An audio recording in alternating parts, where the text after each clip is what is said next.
தைலாபுரம் இல்லத்தில் புதிதாக நியமிக்கப்பட்ட நிர்வாகிகளுடன் பாமக நிறுவனர் ராமதாஸ் ஆலோசனை மேற்கொண்டு வருகிறார். கூடுதல் தகவல்களை வழங்குவதற்காக செய்தியாளர் மகாராஜ பாண்டி இணைகிறார். மகாராஜ பாண்டி, இந்த ஆலோசனையில் முக்கியமாக பாமக நிர்வாகிகள் யாரெல்லாம் பங்கேற்றிருக்கிறார்கள்? கூடுதல் தகவல்கள். கண்டிப்பாக பாமக கட்சியை வழிநடத்தி செல்வதில் பாமக நிறுவனர் ராமதாஸுக்கும் அவரது மகன் அன்புமணி ராமதாஸுக்கும் கடந்த டிசம்பர் மாதத்தில் இருந்து மோதல் போக்கு ஏற்பட்டுள்ளது. இதன் காரணமாக சென்னை பனையூரில் அன்புமணி ராமதாஸ் தனியாகவும், திண்டிவனம் தைலாபுரம் தோட்டத்தில் மருத்துவர் ராமதாஸ் தனியாகவும் கட்சி நிர்வாகிகளை அழைத்து தனித்தனியாக கூட்டம் நடத்தி வருகிறார்கள். இது மட்டுமல்லாமல் பழைய நிர்வாகிகளை நீக்கிவிட்டு புதிய நிர்வாகிகளை மருத்துவர் ராமதாஸ் நியமித்து வருகிறார். இதற்கு போட்டியாக நீக்கப்பட்ட நிர்வாகிகள் மீண்டும் அணியில் சேர்த்துக் கொள்ளப்பட்டார்கள். அவர்கள் மீண்டும் வழக்கம் போல் கட்சியில் செயல்படலாம் என்று அன்புமணி அவர் அறிக்கை வெளியிட்டு வருகிறார். இது மட்டுமல்லாமல் அன்புமணியுடைய செயல்பாடுகளை கடுமையாகவும் விமர்சனம் செய்து வருகிறார் மருத்துவர் ராமதாஸ். இது மட்டுமல்லாமல் கட்சியை அழிக்கும் நோக்கில் அவர் செயல்பட்டு வருகிறார். அதனால தான் நான் தலைவர் பதவியை எடுத்துக்கொண்டு தலைவர் பதவியை நானே வைத்துக் கொண்டு 2026 தேர்தலில் நான் தான் கூட்டணியை முடிவு பண்ணுவேன், என்னோட ஆயுள் இருக்கும் வரை நான் தான் கட்சியின் தலைவராக செயல்படுவேன் என்று கடந்த சில தினங்களுக்கு முன்பு அறிவித்தார்.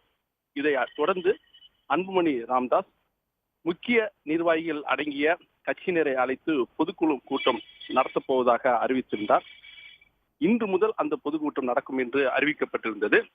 இதைத் தொடர்ந்து அன்புமணி பொதுக்கூட்டம் நடத்துகிறார் என்ற தகவல் அறிந்தவுடன் புதிதாக தாம் நியமித்த மாவட்ட செயலாளர்கள் தலைவர்கள் அழைத்து இன்று காலை தனது தைலாபுரம் தோட்டத்தில் நிர்வாகிகள் ஆலோசனை கூட்டம் நடத்தப்படும் என்று அறிவிக்கப்பட்டிருந்தது.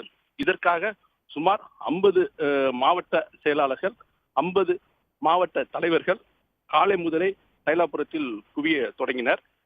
தற்போது அவர்கள் உள்ளே சென்றவுடன் கூட்டம் தொடங்கி நடைபெற்று வருகிறது.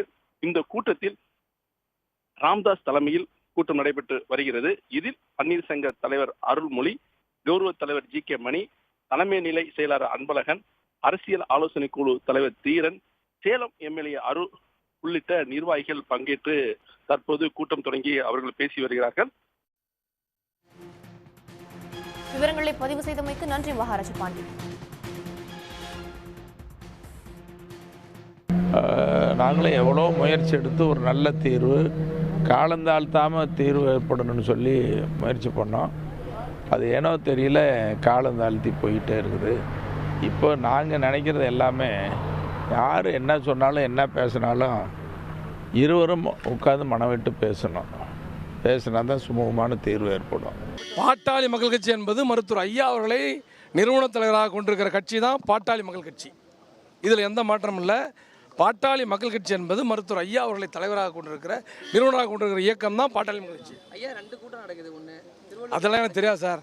பாட்டாளி மக்கள் கட்சியினுடைய நான் தான் முன்னாடி சொல்லிட்டு இருக்கிறேன், 2.5 கோடி வன்னிய மக்களுடைய தெய்வம் ஆளுகிற கோவில் இது.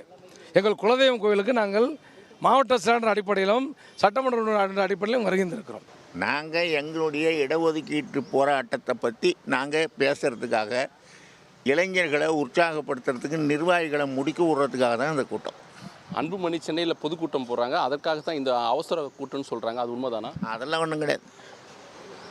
அவருடைய வேலையை அவர் பார்க்குறாரு, நாங்கள் எங்கள் வேலையை பார்க்குறோம். பொதுச் செயலாளர் ராவண வடிவேலில் மாற்றி புது பொதுச் செயலாளர் அறிவிக்க வாய்ப்பு இருக்கா இந்த கூட்டத்தில்? வடிவேல் ராவணன் தான் இங்கேருந்து அவர் அங்கே போயிட்டார. இப்போ புதுசாக ஒருத்தர் போட்டு தானே ஆகணும். உடனுக்குடன் செய்திகளை தெரிந்து கொள்ள சன் நியூஸ் பெல் ஐகானை கிளிக் பண்ணுங்கள்.